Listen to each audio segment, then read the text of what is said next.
Our Fun Education Network coming to you with a speech from Martin Luther King that you don't really hear about that much. So we're gonna, do a quick, probably 10 minutes, and that's it, because that's all the time that they're really allotting me as far as like on YouTube.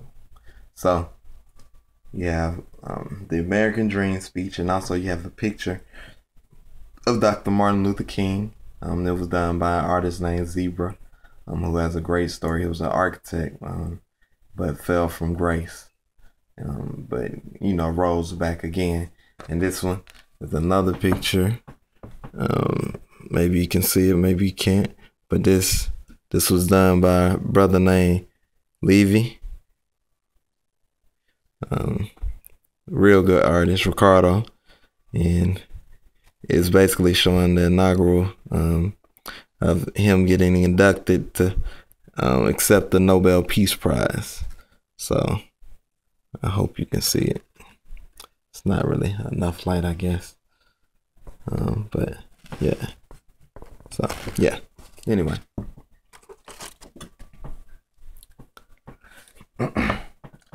Dr. King gave the commencement address at Lincoln University in Pennsylvania on June 6, 1961. This is a transcription of that address. Today, you bid farewell to the friendly security of this academic environment, a setting that will remain dear to you as long as the cord of memory shall lengthen. As you go out today to enter the clamorous highways of life, I should like to discuss with you some aspects of the American dream. For a real sense, America is essentially a dream as yet unfulfilled. It is a dream of a land where men of all races, of all nationalities, of all creeds can live together as brothers.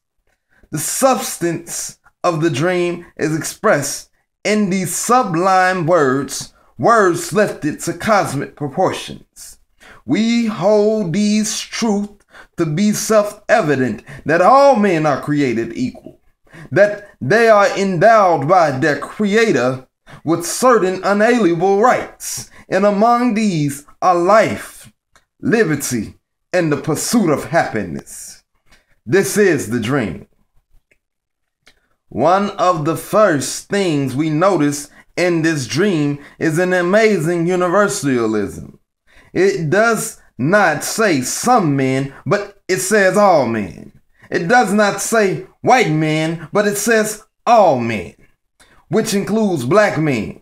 It does not say all Gentiles, but it says all men, which includes Jews. It does not say all Protestants, but it says all men, which includes Catholics. And there is another thing we see in this dream that ultimately distinguishes democracy in our form of government from all the totalitarian regimes that emerges in history. It says that each individual has certain basic rights that are neither conferred by nor derived from the state. To discover where they came from, it is necessary to move back behind the dim mist of eternity, for they are God-given. Very seldom and ever in history of the world has a social, political document expressed in such profoundly eloquent and unequivocal language the dignity and the worth of human personality. The American dream reminds us that every man is here to the legacy of worthiness.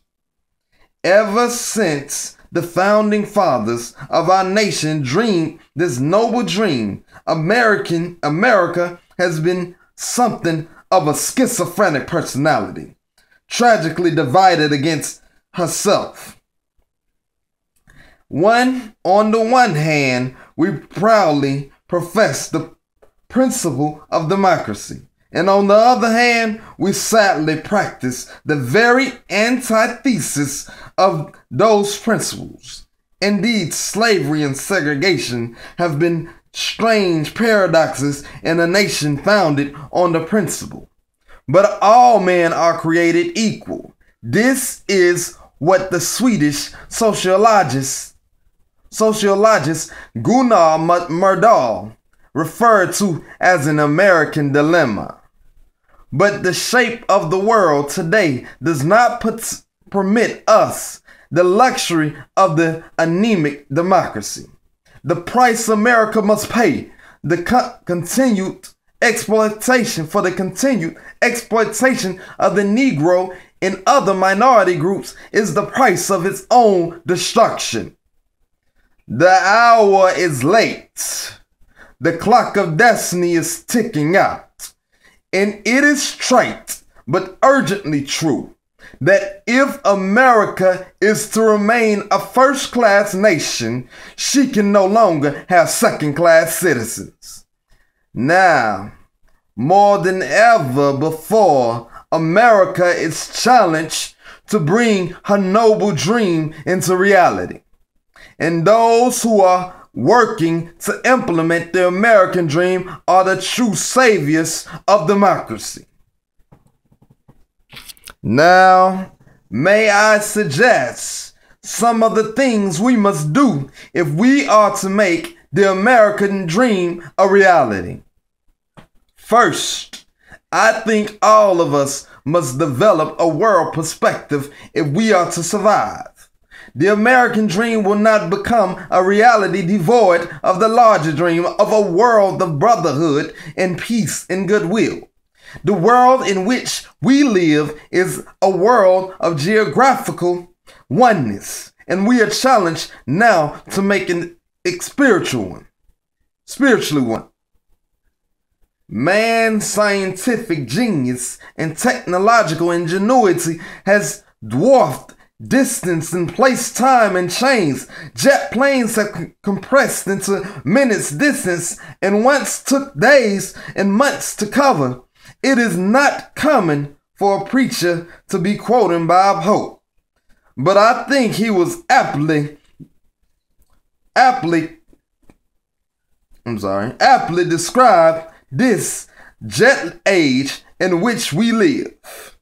If on taking off on a non-stop flight from Los Angeles to New York City, you develop hiccups, he said. You will hic in Los Angeles and cup in New York City. That is moving. If you take a flight from Tokyo, Japan on Sunday morning, you will arrive in Seattle, Washington on the preceding Saturday night.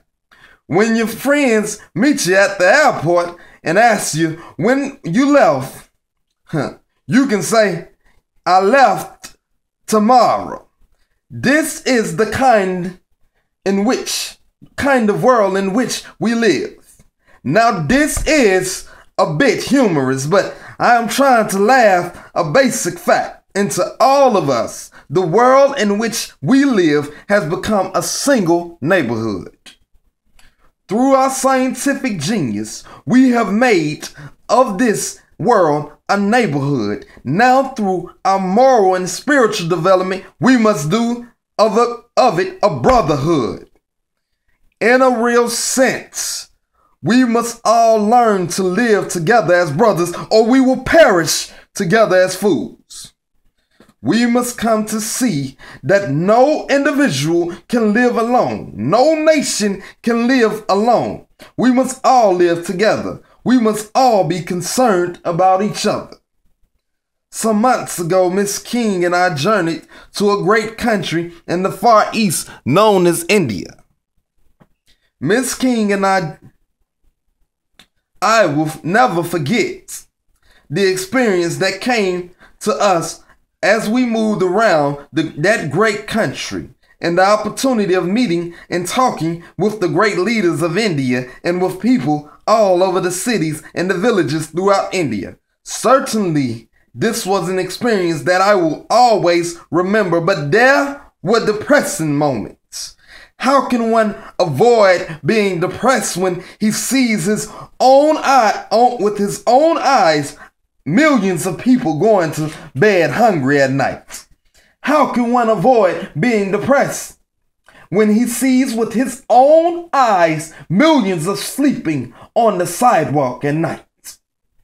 All right, so thank you. Please look for the speech online. It's gonna be the whole speech, and I just want you to imagine him speaking it as you go along. And that's the only reason that I do this, is so you can imagine him speaking it, because we have the recordings, but they don't seem to want to put them out online. You know what I mean? So search deeper, and understand that Martin Luther King was much deeper than I have a dream.